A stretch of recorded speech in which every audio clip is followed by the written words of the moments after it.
Imagine finding out that the truth you're holding could destroy a powerful institution, but staying silent would make you complicit. These aren't action movie heroes. They didn't plan to be famous. Most of them didn't even think of themselves as brave. They were regular people who noticed something off, a detail that didn't add up, a pattern that felt wrong, a secret that shouldn't exist. And once they saw it, there was no unseeing it. Some spoke up and lost everything. Some were ignored for years, and some paid a price far higher than anyone warned them about. What connects all of them is one question most people never want to face. If telling the truth could ruin your life, would you still do it? Let's start with the first stories, where quiet observation turned into world-shaking consequences. 10. Watergate Scandal. Frank Wills. History's biggest political scandals don't always start with journalists or investigators. Sometimes they start with a night shift and a guy doing his job properly. Frank Wills was just 24 years old, working as a security guard at the Watergate complex in 1972. These weren't random burglars. They were operatives tied directly to President Richard Nixon's re-election campaign, planting bugs, stealing documents, running surveillance. What started as just a break-in exploded into the Watergate scandal. A chain of investigations, leaked tapes, resignations, and finally, the first and only resignation of a sitting U.S. president. And Frank Wills? He didn't become rich. He didn't get protected. He didn't get rewarded. In fact, his life quietly fell apart. Because of the attention and controversy, employers didn't want him. Jobs became harder to find. Fame didn't pay rent. The man who helped expose one of the biggest abuses of power in modern history spent much of his life struggling financially, drifting between low-paying jobs, often forgotten. That's the part people don't talk about. Wills didn't set out to expose a president. He didn't want recognition. He didn't even know what he had stumbled into. He just refused to ignore something that didn't make sense. And that's what makes his story uncomfortable. Because it reminds us that corruption doesn't always collapse under pressure from powerful people. Sometimes it cracks because one ordinary person refuses to look the other way. Frank Wills proved that doing the right thing doesn't guarantee a happy ending, but it can change the course of history anyway. Number 9. Tuskegee Syphilis Experiment. Peter Buxton. For decades, one of the most disturbing medical scandals in American history hid behind official paperwork, white lab coats, and silence. The Tuskegee syphilis experiment began in 1932 and continued for 40 years. Hundreds of black men were told they were receiving free health care. What they weren't told was the truth. Doctors were intentionally withholding treatment for syphilis, even after penicillin became the standard cure. The goal wasn't healing. It was observation. Researchers wanted to see what untreated syphilis would do to the human body until death. Men suffered, families were affected. Over 100 died, and the government kept it going. Peter Buxton wasn't a reporter or whistleblower by nature. He worked for the U.S. Public Health Service. When he first learned about the study, he assumed there had to be a mistake. Surely this couldn't still be happening, so he raised concerns internally. Nothing happened. He objected again. Each time he was dismissed, told it was approved, told it was scientifically necessary, told to let it go. Eventually, Buxton realized something terrifying. The system wasn't broken. It was working exactly as designed, and no one inside it planned to stop the experiment, so he did what most people never do. He went outside. Buxton leaked the information to a journalist. When the story broke, it exploded onto front pages across the country. Public outrage followed immediately. The study was shut down in 1972, not because officials suddenly found a conscience, but because exposure made silence impossible. But here's the bitter truth. Almost no one involved was punished. No jail time, no real accountability, no justice that matched the harm done. Buxton didn't profit from speaking out. What he did gain was the knowledge that without him, the experiment might have continued even longer. His story forces an uncomfortable question. How many atrocities survive not because people don't know, but because those who know choose comfort over confrontation? Sometimes, stopping evil doesn't require power. It requires refusal. And Peter Buxton refused to stay quiet. February 8, 2016. Russian election interference. Reality. Winner. Truth doesn't always come from people looking for attention. Sometimes it comes from someone who knows exactly how much they're about to lose. Reality winner was a young intelligence contractor with top-secret clearance. Her job was to translate and analyze classified material for U.S. intelligence agencies. This wasn't activism. It wasn't journalism. It was paperwork, data, and long hours behind closed doors. Then she saw something she couldn't ignore. The document confirmed what many people only suspected. Russian military intelligence had carried out a cyber attack targeting U.S. voting software companies during the 2016 election. Not rumors, not speculation. Proof. Inside government circles, this information was known. Outside of them, the public was left guessing. Winner struggled with that gap. She believed people had the right to know what had happened, especially when it involved the integrity of an election. And unlike leaks driven by ego or revenge, her motivation was almost painfully simple: honesty. She printed the document, mailed it anonymously to a news outlet, and hoped the truth would speak for itself. It did, but so did the consequences. The organization that received the document accidentally exposed identifying details, making it easy for investigators to trace the leak back to her. She was arrested quickly. The government framed the act as a grave national security threat. Reality Winner was sentenced to 5 years in prison, the longest sentence ever given for an unauthorized leak to the media at that time. Supporters called her a whistleblower. Critics called her reckless. Officials called her a criminal. What's often missed is how little she gained. No fame, no money, no protection. She spent years behind bars while debates raged on television about whether what she did was right or wrong. Debates held by people who never had to make the choice she made. Winner was released early for good behavior in 2021. She walked out of prison quietly, without parades or apologies from the institutions she exposed. Her story sits in that uncomfortable gray area society hates, where legality and morality don't line up neatly, because sometimes the truth isn't dangerous because it's false, it's dangerous because it's real. 7. Purdue Pharma and the Opioid Crisis. Barry Meyer. The opioid epidemic didn't start with addicts. It started with lies. In the late 1990s, a powerful pharmaceutical company was aggressively marketing a new painkiller called OxyContin. Doctors were told it was safe. Patients were told it was non-addictive. Sales reps pushed it as a miracle drug. Behind the scenes, the company knew better. Barry Meyer was a reporter digging into unusual patterns, rising addiction rates, suspicious prescriptions, and internal documents that didn't match the public messaging. What he uncovered was devastating. Purdue Pharma knew OxyContin carried a high risk of dependency. They knew people were abusing it. They knew pills were being crushed, sold, and trafficked illegally. And they kept selling it anyway. Worse than that, they trained their sales force to downplay addiction risks while exaggerating benefits. Doctors were encouraged to prescribe higher doses. Red flags were ignored. Profits soared.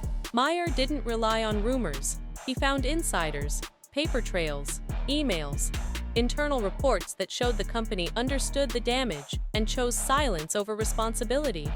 When his reporting went public, it exposed not just a company, but an entire system willing to prioritize revenue over human life. Families across the country were already burying loved ones. Entire communities were collapsing under addiction. And the drug at the center of it all had been marketed as safe. The fallout was massive. Purdue Pharma eventually faced billions in fines and settlements. The company filed for bankruptcy. The family behind it became synonymous with corporate greed. But here's the part that never feels satisfying. No amount of money brought people back. No settlement healed the damage. No punishment matched the scale of harm. Barry Meyer didn't create the crisis. He just forced the truth into daylight when powerful people hoped it would stay buried. His work proves something unsettling. Some of the worst scandals in history aren't hidden because no one knows. They survive because exposing them threatens too much money. And money fights back. 6. My Lai Massacre. Ron Ridenour. Some truths are so disturbing that even the people responsible hope they'll never surface. In March 1968, during the Vietnam War, U.S. soldiers entered a small village called My Lai. What followed wasn't combat. It wasn't chaos. It was systematic violence. Between 350 and 500 unarmed civilians, mostly women, children, and elderly men, were murdered. At first, the military reported it as a successful battle against enemy fighters. That lie might have stood forever, if not for one man. Ron Ridenour wasn't present during the massacre. He was a helicopter gunner who later heard first-hand accounts from soldiers who were there. The details haunted him. These weren't rumors. These were confessions. Ridenour could have done what most people did: bury it. After all, this was wartime. Speaking out meant risking his career, his reputation, and possibly his freedom. Instead, he wrote letters. Not anonymously, not vaguely, but directly. He contacted members of Congress, the Pentagon, and President Nixon himself, demanding a formal investigation. He laid out names, locations, dates, and testimonies. At first, nothing happened, but eventually, the pressure worked. An official investigation confirmed the massacre. The truth finally became public, shocking the world and destroying the carefully maintained image of the war. Court-martials followed. Only one officer served prison time, a sentence later reduced. Justice was limited. Accountability was weak. But without Ron Ridenour, the My Lai massacre might have remained buried as just another successful mission in a forgotten war. His story proves something uncomfortable. Sometimes the most important witnesses aren't the ones who saw everything, but the ones who refuse to ignore what they heard. 5. U.S. military leaks. Chelsea Manning. Chelsea Manning didn't leak documents because she hated her country. She leaked them because she couldn't live with what she was seeing. As an intelligence analyst deployed overseas, Manning had access to classified military reports, battlefield logs, and video footage. What those files showed wasn't heroic. They documented civilian deaths, covered up incidents, and actions that contradicted the official narrative being sold to the public. One video in particular showed U.S. forces killing unarmed civilians, including journalists, and laughing about it afterward. For Manning, that moment broke something. She believed the public was being shielded from the reality of war, and that secrecy was being used to avoid accountability. So she made a choice that would define her life. She leaked hundreds of thousands of documents to WikiLeaks. The fallout was immediate and massive. Governments around the world condemned the leaks. Officials called it one of the most damaging disclosures in U.S. history. Manning was arrested, court-martialed, and sentenced to 35 years in prison, later reduced after years of international pressure. Supporters saw her as a whistleblower exposing war crimes. Critics saw her as reckless and dangerous. But what's undeniable is this: the leaks changed global conversations about military transparency, civilian casualties, and the ethics of modern warfare. Manning spent 7 years behind bars, much of it under harsh conditions, before her sentence was commuted. Her story forces a question people still argue about today. When governments lie in the name of security, is exposing the truth a crime or a responsibility? 4. NYPD corruption. Adrian Schoolcraft. Most people think corruption looks obvious, like bribes, or violence, or criminals getting away with crimes. But Adrian Schoolcraft discovered something quieter and maybe more dangerous. He was a New York City police officer in the late 2000s, working inside a system obsessed with numbers, arrest quotas, stop and frisk stats, crime rates that had to look good, no matter what reality said. Behind closed doors, Schoolcraft watched felonies quietly downgraded to misdemeanors. Serious crimes disappeared from reports. Officers were pressured to arrest people for the smallest reasons, sometimes for no reason at all, just to hit targets. So he started recording, secretly, conversations with supervisors, internal meetings, orders that proved crime statistics were being manipulated to protect careers, not communities. Schoolcraft didn't leak rumors. He captured evidence. When he tried to report what was happening, the retaliation was brutal. He was harassed, isolated, and eventually forcibly committed to a psychiatric ward, a move many believe was meant to discredit him and scare others into silence. But the recordings survived, and when they became public, they exposed a culture where good numbers mattered more than justice. Investigations followed. Lawsuits happened. The NYPD paid a large settlement. Schoolcraft didn't become a hero inside the department. He became a warning. His story shows how institutions don't always collapse because of criminals. Sometimes they rot because honesty is treated as a threat. 3. Nuclear safety cover-up. Karen Silkwood. Karen Silkwood worked at a nuclear fuel plant in Oklahoma. It wasn't glamorous. It wasn't political. It was just a job. But she started noticing things that scared her. Safety violations, faulty equipment, missing plutonium, records being altered to hide contamination. The kind of problems that don't just affect workers, they affect entire communities. Karen documented everything. She collected notes, evidence, internal paperwork, and when management ignored her concerns, she went further. She contacted regulators. She arranged a meeting with a national journalist to expose what was happening. She never made it. On her way to that meeting, Karen died in a mysterious car crash. Her documents vanished. No clear explanation was ever agreed upon. Officially, it was an accident. Unofficially, questions never stopped. What mattered most is this: her concerns were real. Investigations followed. Lawsuits were filed. The plant was shut down the following year due to safety failures. Karen Silkwood didn't live to see accountability, but her actions triggered it. Her story reminds us that some whistleblowers don't get justice, recognition, or closure.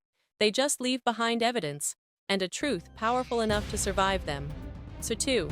Teapot Dome Scandal, Leslie Miller. Long before Watergate, before secret tapes and televised hearings, one of the biggest political scandals in U.S. history started with something incredibly small: trucks.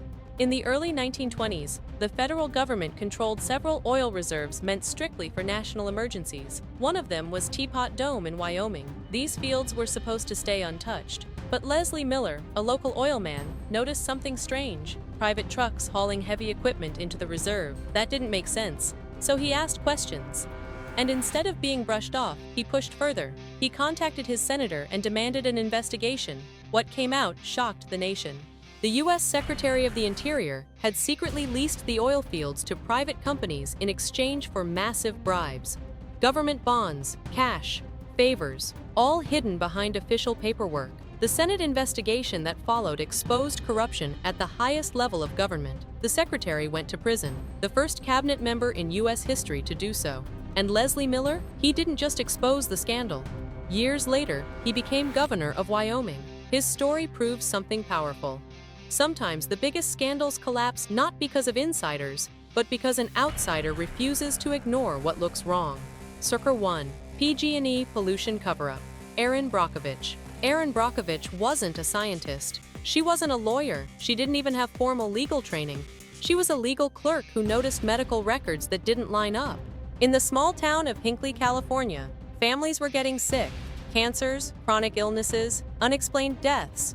Pacific Gas and Electric, a massive utility company, claimed everything was safe. It wasn't. Brockovich discovered the company had been dumping toxic waste into groundwater for decades and knew exactly what it was doing. Internal documents showed they were aware the chemicals were dangerous, but chose silence over cleanup. Instead of backing down, Brockovich knocked on doors, talked to families, collected evidence, and worked with lawyers to build a case that no one thought a regular woman could pull off. She proved them wrong. The lawsuit forced PG&E to pay over $300 million in one of the largest settlements of its kind at the time. More importantly, it exposed how easily corporations can hide harm behind technical language and legal defenses. Erin Brockovich became a symbol of something simple but rare: persistence. She didn't have power. She built it. They just refused to stay quiet. So here's the question for you: which one of these whistleblowers deserves more recognition than they get? Let us know in the comments. And if you enjoy stories that expose hidden truths, abuse of power, and the people who dared to speak up, like, share, and subscribe. Because the more these stories are told, the harder they are to bury.